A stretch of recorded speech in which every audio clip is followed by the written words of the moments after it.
तर बघा फ्रेंड्स, आपला पिझ्झा रेडी झालेला आहे. तर पहिले मी कढईमध्ये असा फक्त 15 मिनिटं केला होता बेक. आणि आता तिथे तवा दिसतोय ना, त्याच्यामध्ये मी फक्त 2 मिनिटं आता थोडा बेक केला आहे.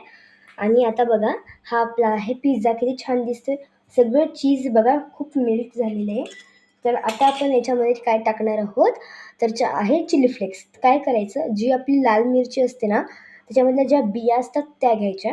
जर तुमच्याकडे चिली फ्लेक्स नसेल तर बघा, आपण सगळं चिली फ्लेक्स असं टाकून देणार आहोत. आता माझ्याकडे ऑरिगॅनो नाही आहे, जर तुमच्याकडे असेल तर तुम्ही करू शकता. आता आपण पिझ्झा कटरने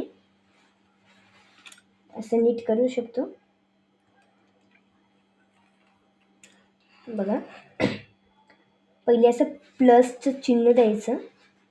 प्लसचं चिन्ह आल्यानंतर इथून एक द्यायचं.